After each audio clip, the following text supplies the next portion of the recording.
Hello everyone. शिक्षा संकल्प IAS PCS group में आप लोगों का स्वागत है। मैं शिक्षा संकल्प आईएएस पीसीएस ग्रुप का फाउंडर नंद किशोर आपको अपनी टीम से परिचित करवा दूं तो मेरी टीम में अभिषेक मिश्रा सर है, राकेश ठाकुर सर है, ब्रिजेंद्र सिंह सर है, सचिन मित्तल सर है, भानु प्रताप सर है, आशीष कुमार सर है, रोहित पांडे सर है और ये मेरा व्हाट्सअप नंबर है 8860792973। टेलीग्राम आईडी है Nand let's crack UPSC CSC Hindi, इससे भी आप जुड़ सकते हैं।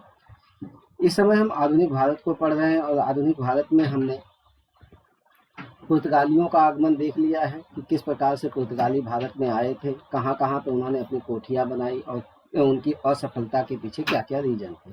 फिर उसके बाद हमने डचों को देख लिया है कि डच कहाँ किस प्रकार से भारत में आए, कहाँ कहाँ पे कोठियाँ बनाई और क्यों जो है भारत में असफल रहे। अब हम आज जो है अंग्रेजों का आगमन पढ़ेंगे, अंग्रेजों का आगमन, और अंग्रेजों के आगमन में देखेंगे कि किस प्रकार से वो आए हैं, कैसे उनकी जो है कि ब्रिटिश ईस्ट इंडिया कंपनी की स्थापना हुई है और कहाँ कहाँ पे उन्होंने अपनी कोठियाँ बनाई है और क्या वजह रही है कि अंग्रेज भारत में जो है सफल रहे हैं। इन सब चीज़ों पे हम चर्चा करेंगे।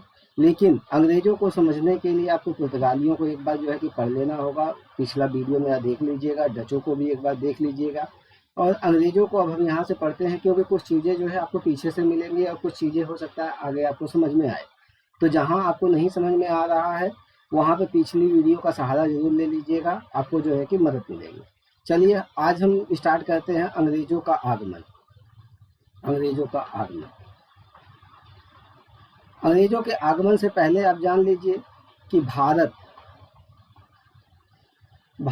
में ये जो यूरोपीय कंपनियां आई हैं वो क्यों आई है, तो आप जानते हैं भारत की आर्थिक समृद्धि को देखकर। आर्थिक समृद्धि इनके लिए आकर्षण का केंद्र रहा है भारत में। धन की प्राप्ति इनकी इच्छा रही है, धन की प्राप्ति के लिए आती थी भारत में, प्राप्ति के लिए। साथ ही साथ ये ईसाइयत के प्रचार के लिए भी आती थी, ईसाइयत के प्रचार के लिए।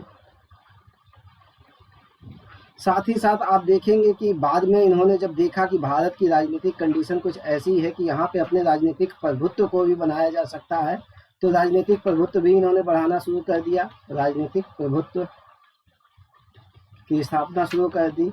उपनिवेशवाद भी इन्होंने जो है कि यहाँ पे शुरू कर दिया, उपनिवेशवाद। और बाद में इन्होंने साम्राज्यवाद की नींव भी डाली यहाँ पे, साम्राज्यवाद। तो ये सारी जो है कंपनियों के लिए जो है लागू होगा, लेकिन इसमें अंग्रेज सफल रहते हैं। यानी जो यूरोपीय कंपनियां हैं उनके आगमन के पीछे क्या कारण है? भारत की आर्थिक समृद्धि है, धन की प्राप्ति है, ईसाइयत का प्रचार है, राजनीतिक प्रभुत्व, उपनिवेशवाद, साम्राज्यवाद। तो ये आप जो चीजें देखेंगे, राजनीतिक प्रभुत्व, उपनिवेशवाद, साम्राज्यवाद, ये खासकर जो है अंग्रेजों पे लागू होता है। इस चीज को आप लोग ध्यान में रखिएगा। तो मैंने आपको बताया था पुर्तगाली कैसे आए हैं, डच कैसे आए हैं। अब हम अंग्रेजों को देखेंगे।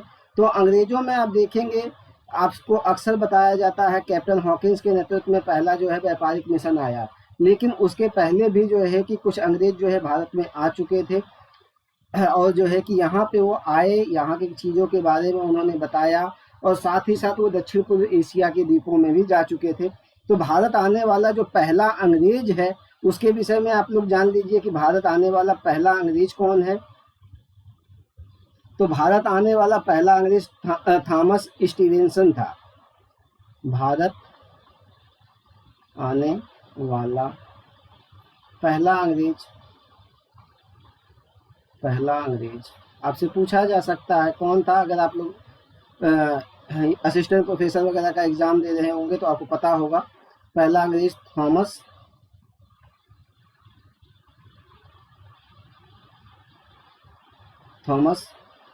स्टीवेंस था। स्टीवेंस कब आया था? ये 1579-80 में आया था और ये वो समय है जब भारत में कौन है? मुगल हैं, अकबर का शासन चल रहा है, ठीक है। और ये कौन था? थॉमस स्टीवेंस एक पादरी था। पादरी, आप लोग पादरी के बारे में जानते ही हैं। और ये कहाँ पर आया था? गोवा में आया था, ठीक है ना। तो भारत आने वाला पहला अंग्रेज थॉमस स्टीवेंस था, एक पादरी था जो गोवा में आया था, 1579-80 में आया था। फिर उसके बाद जो है कि दो सौदागर आए हैं, यानी व्यापारी आए हैं 1583 ईस्वी में। 1583 ईस्वी में कौन है? John Newbery. न्यूबेरी एवं रॉल्फिंच ये आए हैं। और जो रॉल्फिंच है, इसमें रॉल्फिंच क्या करता है, लाहौर में जो है कि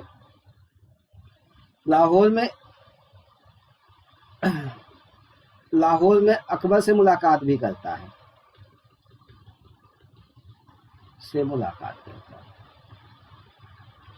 साथ ही साथ ये जो रॉल्फिंच है यह आगरा एवं फतेहपुर सीकरी, नाम सुना होगा आप लोगों ने, फतेहपुर सीकरी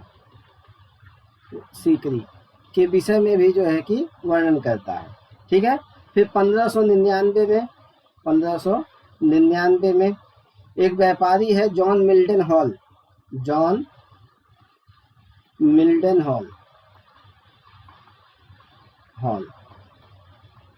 यह भारत आता है और ये क्या करता है, सबसे बड़ी बात यह है स्थल मार्ग से आता है। किस मार्ग से? स्थल मार्ग से। और व्यापारिक जो है कि कुछ सुविधाएं प्राप्त करने की कोशिश करता है अकबर से, लेकिन यह असफल रहता है।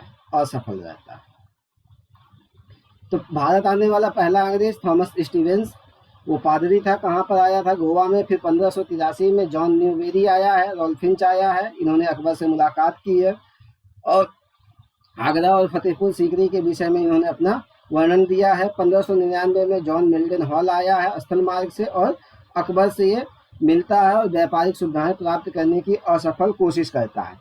फिर उसके बाद क्या होता है, जॉन मिल्टन हॉल की यात्रा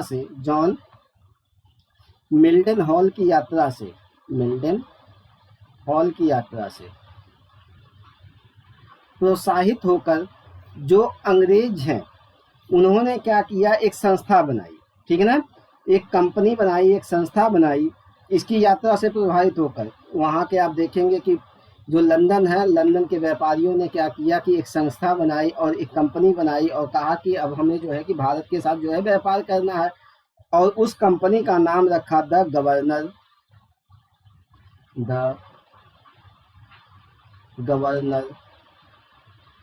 एंड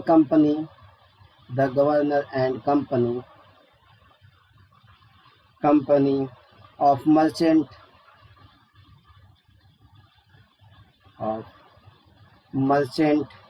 ऑफ इंग्लैंड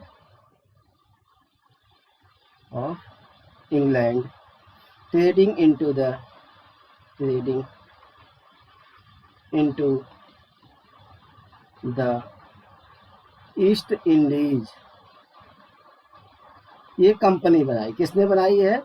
लंदन के व्यापारियों ने। ठीक है, किसकी यात्रा से प्रभावित होगा? जॉन मिल्टन हॉल की। अब जब ये कंपनी बन गई है तो इस कंपनी को जो वहाँ की महारानी है, वो वहाँ की महारानी है एलिजाबेथ। ठीक है ना, महारानी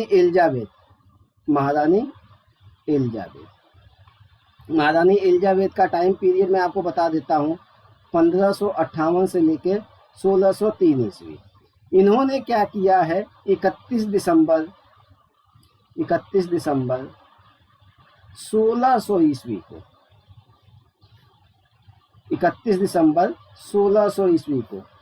15 वर्षों के लिए ये जो कंपनी है the governor and company of merchant of England trading into the East Indies, इसको 15 वर्षों के लिए पूर्वी देशों के साथ व्यापार करने का एकाधिकार दे दिया। यानी और इंग्लैंड की कोई कंपनी या व्यक्ति वो भारत के साथ या पूर्वी देशों के साथ व्यापार नहीं कर सकता था 15 वर्षों तक, क्योंकि the governor and company of merchant of England trading into the East Indies को महारानी एलिजाबेथ ने 15 वर्षों के लिए पूर्वी देशों के साथ व्यापार करने का एकाधिकार दे दिया था। और साथ ही साथ ये जो कंपनी थी ये युद्ध में संधि कर सकती थी, यानी युद्ध कर सकती थी, संधि कर सकती थी, संधि कर सकती थी, कानून बना सकती थी और अगर कोई इनके व्यापारिक एकाधिकार पे आघात करता है, व्यापारिक एकाधिकार को चुनौती देता है, तो उसको दंड भी दे सकती थी, दंड भी दे सकती।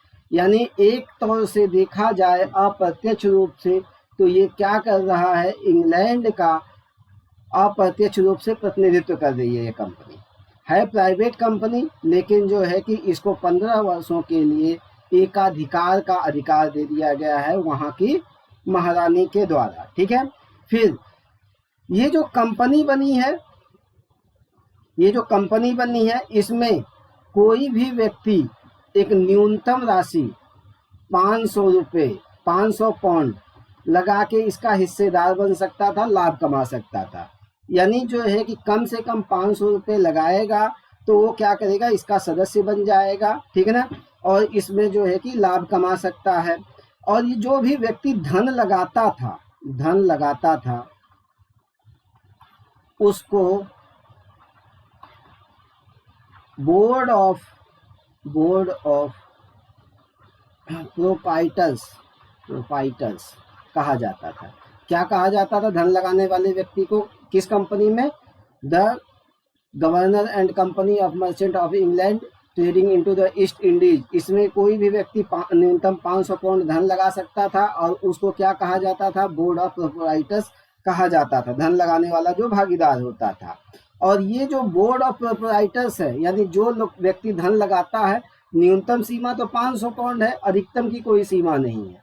तो जो व्यक्ति धन लगाता था यानी बोर्ड ऑफ प्रोप्राइटर्स बन जाता था, वही जो है कि कंपनी के निदेशक मंडल को चुनता था, निदेशक मंडल को चुनता था। यानी बोर्ड ऑफ डायरेक्टर का चुनाव करता था, बोर्ड ऑफ डायरेक्टर। ये बोर्ड ऑफ डायरेक्टर क्या करेंगे? बोर्ड ऑफ डायरेक्टर कंपनी को किस प्रकार से चलाया जाए यह डिसाइड करते थे। और ये जो निदेशक मंडल यानी बोर्ड ऑफ डायरेक्टर्स होते थे, इसकी सदस्य संख्या 26 होती थी। यानी बोर्ड ऑफ प्रोप्राइटर्स ने 26 जो है कि सदस्यों का चुनाव कर लिया और 26 सदस्यों में से ये 26 सदस्य अपने में से ही एक गवर्नर को चुनते थे, एक गवर्नर को, और एक उप गवर्नर को चुनते थे, उप गवर्नर को। ठीक है, यानी 24 + 2 यानी 2 कौन है? एक गवर्नर है, एक उप गवर्नर है, और 24 कौन है? निदेशक मंडल के और सदस्य। यानी इतना आपको समझ में आ गया। उस कंपनी में कोई भी व्यक्ति धन लगा सकता था और धन लगाने वाला व्यक्ति क्या है? बोर्ड ऑफ प्रोप्राइटर्स होता था। और ये लोग मिलके क्या करते थे? निदेशक मंडल का चुनाव करते थे, बोर्ड ऑफ डायरेक्टर का चुनाव करते थे। और ये बोर्ड ऑफ डायरेक्टर अपने में से ही यानी 26 लोग अपने में से ही किसी एक को गवर्नर बनाते थे और किसी एक को उप गवर्नर बनाते थे। इतनी बात आप लोगों को समझ में आ गई। और ये जो बोर्ड ऑफ प्रोप्राइटर्स होते थे वो जो मत करते थे यानी जो वोट करते थे, ये जिस मात्रा में ये धन लगाते थे उसी मात्रा में इनको वोटिंग का अधिकार होता था, यानी उनके वोटों की कीमत वैसी ही होती थी। खैर इतना डीप में आपको जाने की जरूरत नहीं है। अब आपसे पूछा जा सकता है कि ये जो कंपनी बनी है उसका प्रथम गवर्नर कौन है? ठीक है ना, यानी प्रथम गवर्नर। तो इसका प्रथम गवर्नर है थॉमस स्मिथ, थॉमस स्मिथ। ठीक है, इतनी बात आप लोगों को समझ में आ गई। अब ये कंपनी बन गई है, 15 वर्षों के लिए इसको अधिकार भी दे दिया गया है। और ये 15 वर्षों तक क्या करेगी? भारत सहित पूर्वी देशों के साथ व्यापार करेगी और जो है कि युद्ध कर सकती है, संधि कर सकती है। और इसके एकाधिकार को अगर कोई चुनौती देता है तो वो क्या होगा? उसको दंडित भी कर सकती है। ऐसा महारानी एलिजाबेथ ने इनको जो है कि अधिकार पत्र दे दिया 15 वर्षों के लिए। फिर देखो, अब जब ये कंपनी है ज़्यादा से ज़्यादा लाभ कमाएगी, क्योंकि पूर्वी देश क्या है? बहुत ज़्यादा लाभकारी है इन देशों के लिए। तो जब ये लाभ कमाएगी तो जो इस कंपनी के सदस्य नहीं है और भी कंपनी है, तो वो क्या करेगी कि वो कंपनी इसके लाभ को देख के वो लोग भी यहाँ से व्यापार करने की मांग करेंगे। यानी जो अन्य व्यापारी हैं कंपनी के लाभ को देखकर, कंपनी के लाभ को देखकर अन्य व्यापारी पूर्वी देशों के साथ व्यापार करने की मांग करने लगे। की मांग करने लगे और स्वयं को वह स्वतंत्र सौदागर कहते थे, स्वतंत्र सौदागर। अब ये तो स्वयं को जो है स्वतंत्र सौदागर कहते थे कि भैया हम भी व्यापार कर सकते हैं, लेकिन कंपनी के ये तो व्यापारिक एकाधिकार पे आघात हुआ, तो कंपनी इनको दस्तंदाज कहती थी, दस्तंदाज कहती थी, ठीक है। और बाद में आप देखेंगे 1609 ईस्वी का समय आता है, उस समय तक जो है कि महारानी एलिजाबेथ की मृत्यु हो चुकी होती है, उसकी जगह चार्ल्स प्रथम जो है सम्राट बनता है, चार्ल्स प्रथम। और वो क्या करता है, कंपनी के व्यापारिक एकाधिकारों में और भी ज़्यादा जो है कि बढ़ोतरी कर देता है। ये अब जो है करता है क्या है कि कंपनी को अब सेना रखने का भी अधिकार दे देता है, कंपनी को सेना रखने का अधिकार दे देता है, युद्ध और संधि के साथ साथ न्याय की व्यवस्था करने का भी अधिकार दे देता है, न्याय की व्यवस्था। यानी अब कंपनी क्या है कि उसके प्रभाव में और ज़्यादा वृद्धि हो गई है। कब? 1609 ईस्वी में। लेकिन इंग्लैंड के लोग हैं वो मानने वाले नहीं हैं, वो क्या करेंगे, अपनी और ज़्यादा डिमांड करेंगे। और उसी बीच में क्या होता है कि बहुत ज़्यादा उथल पुथल हो रही होती है। 1688 में इंग्लैंड की रक्तहीन क्रांति होती है, रक्तहीन क्रांति होती है। और इस क्रांति के फलस्वरूप आप जानते ही हैं कि सम्राट का जो है तख्ता पलट कर दिया जाता है बिना खून बहाए, और उसकी जगह जो है कोई और सम्राट बनता है। और जब नया सम्राट बनेगा तो उससे जो है कि और व्यापारी क्या करेंगे कि आशाएं करेंगे कि हमें भी जो है छूट मिले। और इसी के तहत क्या होता है, 1688 में ही वहाँ पे एक और कंपनी का गठन होता है, उसका नाम होता है न्यू कंपनी। क्या होता है? New company. एक कंपनी तो आपको बताया कि 31 दिसंबर 1600 ईस्वी को जो है कि उसको मान्यता मिली थी, और 1688 में एक और कंपनी बन गई है, उसका नाम है न्यू कंपनी। और फिर उसके बाद आगे चल के 10 साल के बाद यानी 1688 में ये होता है, 1698 ईस्वी में दो और कंपनियां बनती हैं। एक कंपनी उसका नाम है जनरल सोसाइटी,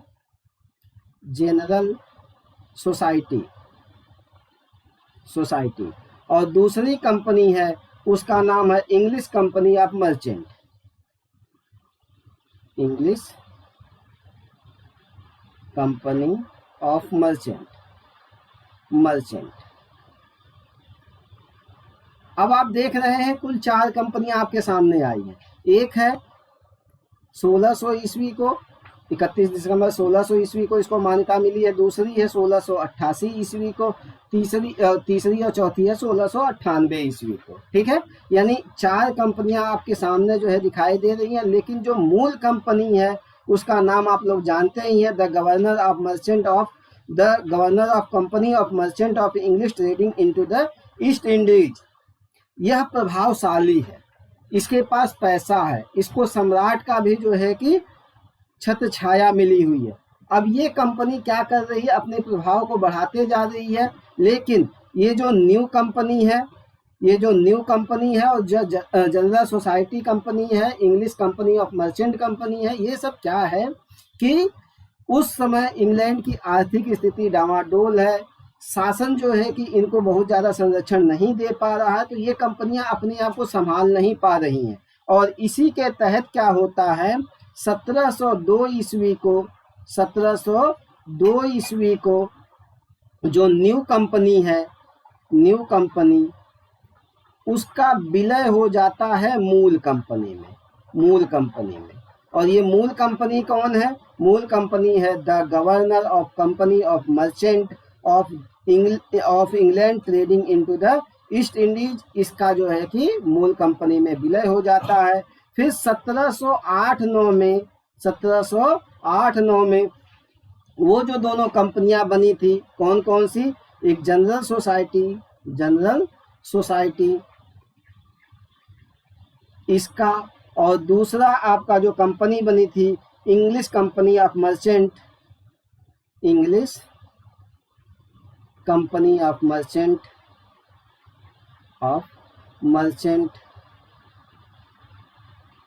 इसका भी आपस में विलय हो जाता है, किसमें? मूल कंपनी में। यानी ये सारी जो तीनों कंपनियां बाद में बनी है, वो न्यू कंपनी और general society, English company of India, इन तीनों का विलय किसमें हो जाता है? The governor of company of merchant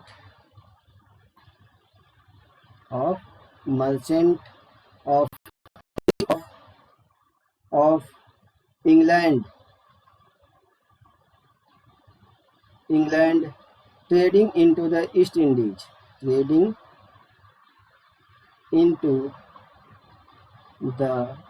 Indies, इस कंपनी में इन तीनों कंपनियों का विलय हो जाता है और कंपनी का नाम भी जो है बदल दिया जाता है। अब इस कंपनी का नाम पड़ जाएगा the United company of merchant. अब इस कंपनी का नाम पड़ जाएगा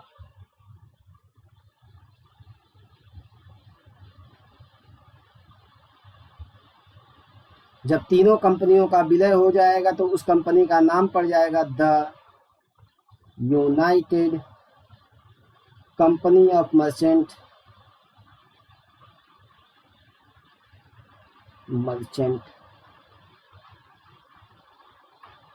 ऑफ इंग्लैंड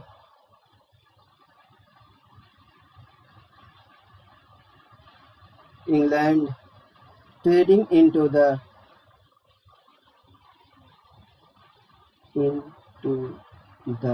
ईस्ट इंडीज। ये जो है कि अब उस नई कंपनी का नाम पड़ गया जब तीनों कंपनियां इसमें से मिल गई हैं। ठीक है, अब जो है कि क्या होगा, ये 1708-9 के आसपास की बात है, 8-9, जब तीनों कंपनियां आपस में मिल गई हैं इसमें। ठीक है, फिर 1833 का चार्टर एक्ट आएगा, लंबे समय के बाद आता है, लगभग 125 साल के बाद। 1833 के चार्टर एक्ट से इस कंपनी का नाम अब क्या हो जाएगा? East India company.